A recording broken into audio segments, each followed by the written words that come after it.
Jadi perkutut crossing atau perkutut alam atau perkutut ternak yang terlepas dan bisa beradaptasi dengan lingkungan, mencari makan sendiri tanpa ketergantungan manusia dan bisa berkembang biak dengan baik, itu bisa disebut sebagai perkutut alam. Namun sekali lagi perlu digarisbawahi bahwa perkutut alam itu kecenderungannya pada suara perkutut lokal yang disebut perkutut Jawa atau kecenderungannya pada suara perkutut crossing. Nah, itu yang perlu digarisbawahi. Seperti perkutut Bangkok pun kalau terlepas di alam, bila mana bisa beradaptasi dan berkembang biak dengan baik, tentunya akan juga bisa disebut sebagai perkutut alam. Kalipun masih belum berusia tua atau berusia mapan pun sudah mempunyai suara yang bagus. Nah, itu biasanya terjadi di alam. Nah, itulah yang menjadi kerancuan ketika mengadakan sebuah perlombaan dari segi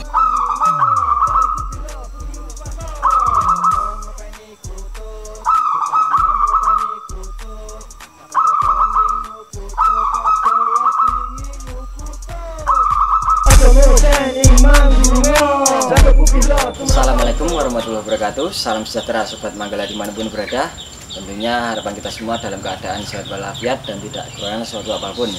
Nah, untuk kesempatan kali ini kita akan membahas tentang apa saja perbedaan dari perkutut ternak, perkutut lokal, perkutut alam, perkutut Bangkok, perkutut warna dan sebagainya.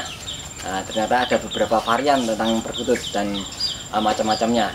Nah, untuk kesempatan kali ini kita akan membahas satu persatu tentang apa saja maksud dari beberapa jenis perkutut tersebut.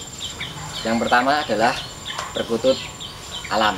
Nah, perkutut alam adalah perkutut yang sejak menetas atau lahirnya itu hidup di alam hingga dewasanya, hingga matinya pun di alam. Itu adalah perkutut alam yang dimana dia sudah tertempa di alam liar hingga beranak pinak dan beradaptasi sedemikian hingga beregenerasi dari generasi pertama dan sebagainya itu sudah di alam.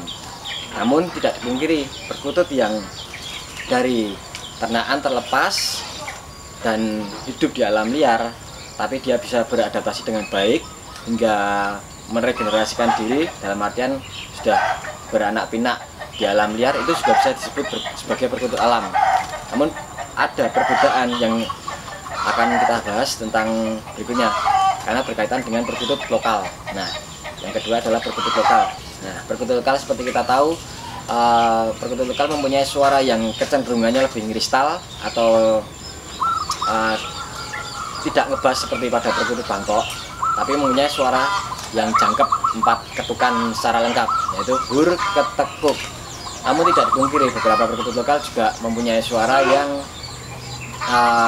mungkin sekedar nelu dan sebagainya, tapi kalau sudah lengkap, sudah bersuara bagus, sudah sempurna, itu biasanya suaranya jangkep 4 ketukan, hur, ketekuk, bisa klau, ketekung dan sebagainya. Namun memang seiring berjalannya waktu, seiring bertambahnya usia perkutut itu akan mempunyai suara yang senggang, lenggang dan mempunyai suara yang lebih merdu dan tentunya lebih bagus. Secara umum itu mempunyai suara yang lebih kristal atau melengking, atau bisa dibilang lebih kecil tapi menghentak kuat. Itu ciri-ciri khas dari perkutut lokal, yang dimana perkutut lokal itu mempunyai kecenderungan pada perkutut Jawa. Nah, jadi dipahami ya konteksnya, itu perkutut lokal itu yang disebut bisa secara umum disebut sebagai perkutut lokal itu adalah perkutut Jawa. Jadi bukan seperti perkutut NTB yang punya suara tidak bisa disebut sebagai perkutut lokal. Mungkin kalau disebut sebagai perkutut lokal di daerahnya sana bisa saja, tapi kalau perkutut lokal yang pada umumnya itu yang disebut adalah perkutut Jawa yang punya kecenderungan suara hur, ketekuk atau suara 4 ketukannya itu jelas, yang kalau di Jogja itu disebutnya sebagai ngupat. Nah, ada perkutut lokal. Tapi ya seperti yang saya sampaikan, tidak dipungkiri perkutut lokal itu bisa mempunyai suara yang merdu, yang semakin lama semakin senggang dan lenggang. Itu bisa sangat kemungkinan didapat ketika perkutut itu seiring berusianya bertambah lebih tua. Lalu berikutnya adalah perkutut ternak. Perkutut ternak itu adalah perkutut yang dihasilkan dari hasil breeding atau hasil perkawinan dengan campur tangan manusia yang tentunya kita ternakkan, kita beri makan, kita sediakan makanan dari keterkaitan dengan manusia atau campur tangan manusia. Itu adalah perkutut ternak yang bila dimungkinkan terlepas itu bisa saja menjadi perkutut alam. Nah, berikutnya adalah perkutut crossing. Perkutut crossing itu adalah perkutut silangan.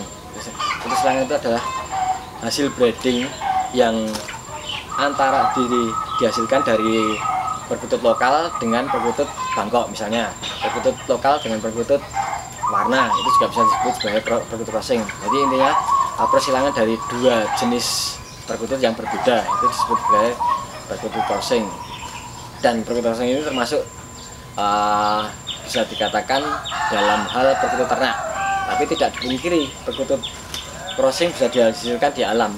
Di alam itu pun bisa menghasilkan perkutut silangan yang terlahir di alam hasil perkawinan antara perkutut Bangkok yang terlepas atau perkutut ternak yang terlepas itu silang atau berkawin dengan perkutut lokal Jawa yang secara istilahnya perkutut alam. Itu sangat dimungkinkan terjadi crossing di alam.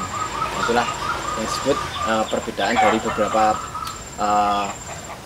perkutut alam, perkutut warna, perkutut crossing, perkutut ternak.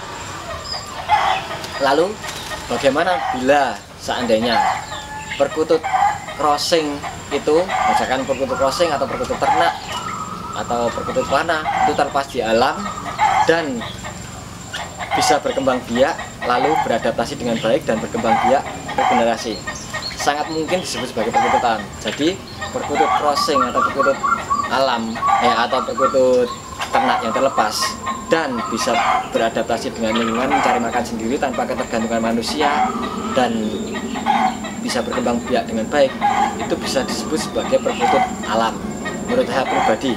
Jadi intinya dia karena bisa melahirkan atau menetaskan perkutut baru dari pilihan hingga dewasanya hingga matinya tertempa di alam, sangat mungkin disebut sebagai perkutut alam.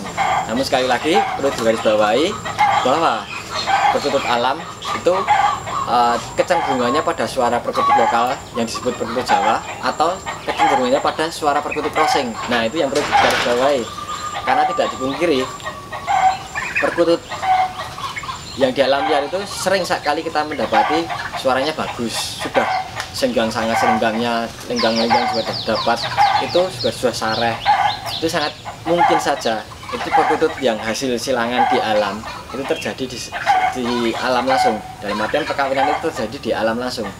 Jadi sekalipun masih belum berusia tua atau berusia mapan pun sudah mempunyai suara yang bagus. Nah, itu biasanya terjadi di alam.